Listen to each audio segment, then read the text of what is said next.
We help contractors by the hundreds with all of the administrative burdens that surround handling their construction projects. That means helping them with exactimate estimating, working with them on all the administration of their supplements, and doing the administrative services back office work that enables them to focus on selling, building, and billing. We see contractors just starting off, maybe they're struggling with the fundamentals of running a construction business. They partner up with us, their process is now defined, they're able to grow their profit margins and actually scale because they're not held back with the burden of dealing with the supplementing process. And I feel proud of what we've been able to do in this industry.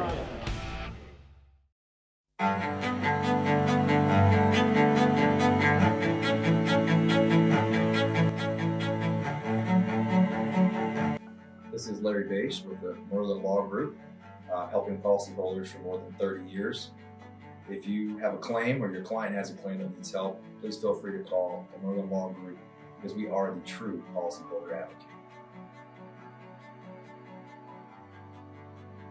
C3 was eager to help us, and even whenever we weren't giving them work, they were still eager to give advice. The things that they were putting out for the pertaining from DMO to RFG and giving that to the industry and not charging anything for it, I thought was really cool. And that's stuff that I, as a contractor, appreciate. I'd recommend C3 to any contractor that's looking for a PA, especially if you're around Colorado. Great guys, man. I'm nothing but happy with the work they've done for us.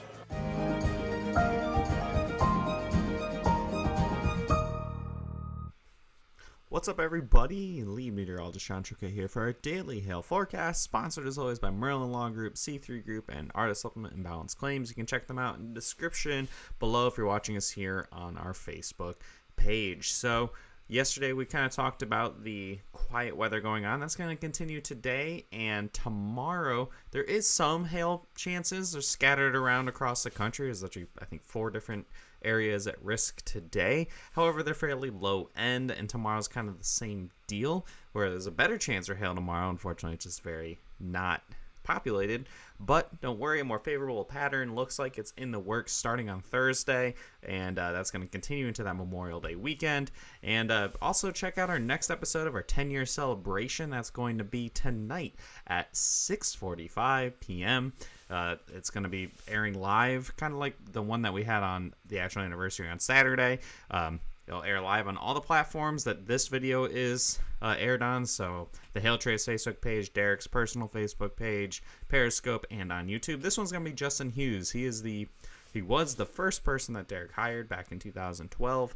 So get some insight of the very early days of Hail Trace. So check that out at 6:45 today. It'll air live. Of course, you can go back and check it whenever you get a chance to. So forecast for today, we got a couple different areas we're be looking at here. So this isn't the only map.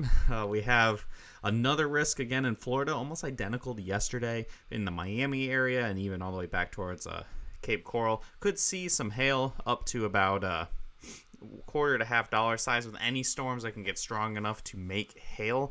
Nothing too wild. It's just we have some instability and a sea breeze. And that's all you need in South Florida to get some storms. Also could see some storms later on this evening, anywhere from Shreveport down to maybe Pensacola. Again, around quarter size hail is going to be your best bet. For the most part, it's probably mostly sub-severe hail, so pretty low-end risk here in the southeast. But then we're going to go up to the front range here, all the way from Lubbock, Texas, up through just to the west of Rapid City, anywhere along Colorado Front Range. Could see a couple isolated storms today. This isn't a big risk. We could just see some large quantities of hail, $quarter to $half size, generally in the Denver area, anywhere from the New Mexico, Colorado border all the way up to Cheyenne, Wyoming. Could see that hail. 1 or 2 storms expected. It's going to be this afternoon to this evening. Nothing too wild. This is definitely not one of the higher end risks by any means for the Denver area. And then finally, probably the best chance for hail and also the largest hail possible is going to be in Montana of all places today. This is usually what we see in July, but here we are in May.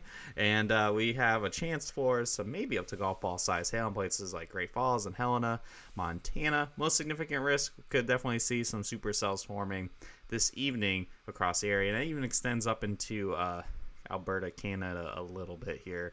I don't particularly know any major population centers at risk there. I don't know the cities in Canada off the top of my head, and my map doesn't show the names of them on there, but I think it's mostly prairie land in Canada that's also at risk for today. City forecast, we're going to start off in Miami, almost identical to yesterday, 2 to 5 p.m. this time.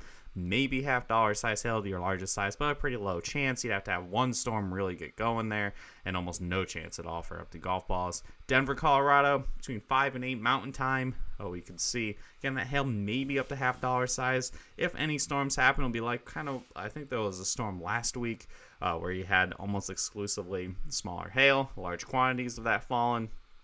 But you could see maybe up to some quarters. Definitely almost no chance of anything around golf ball size for sure with the risk for today. And Great Falls, Montana. You got to go to Montana to have a chance for anything up to golf ball size hail.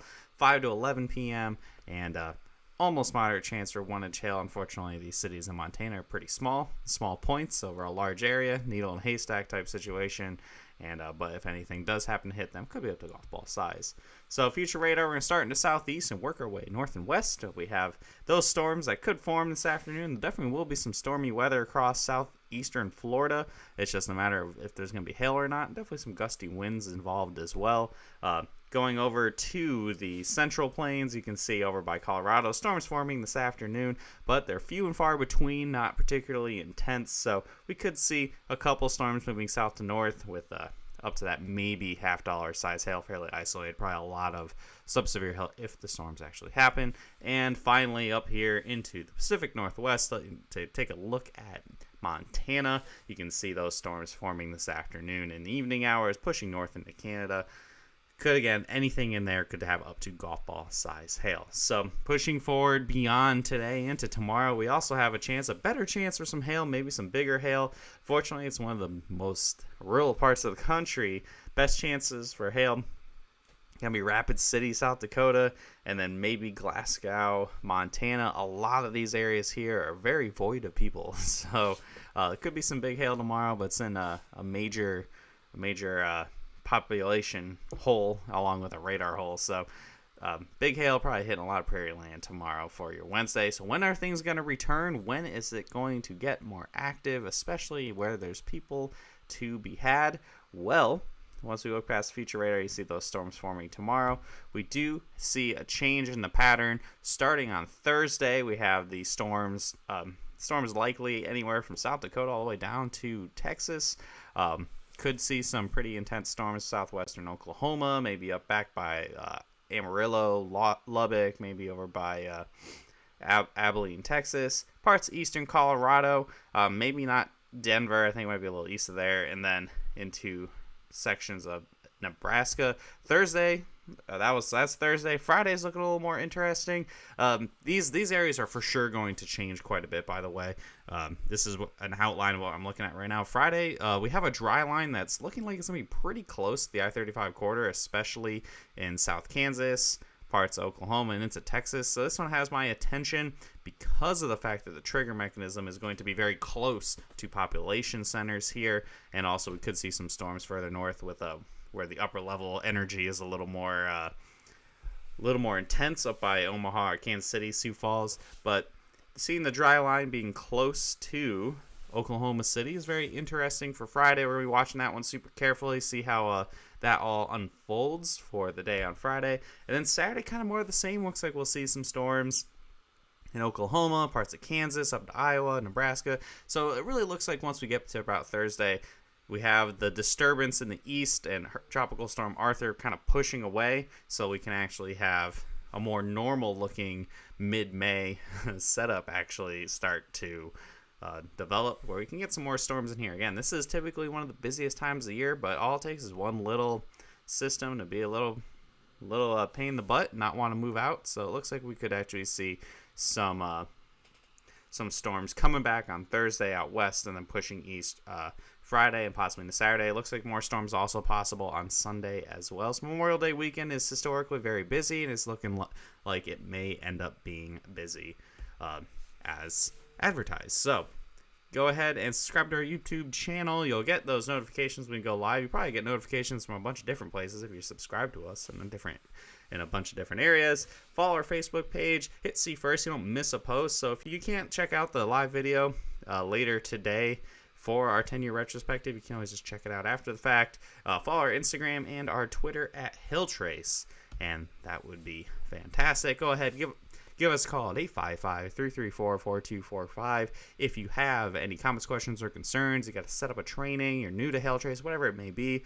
you can call us, you can email us at info@Hilltrace, or you can even visit our website at hilltrace.com for more details, or you can message us directly on intercom there as well. Thanks for tuning in, guys, this Tuesday, and we'll see you again tomorrow at 12 p.m., where hopefully we're a little closer to some more intense looking storm potential for later on this week across the southern and central plains, especially along the I-35 corridor, much like Wichita. Like somebody saying, talking about Wichita maybe on Friday. So thanks for tuning in. We'll see you guys again tomorrow, and check out the retrospective video today at 6:45. We'll see you guys tomorrow.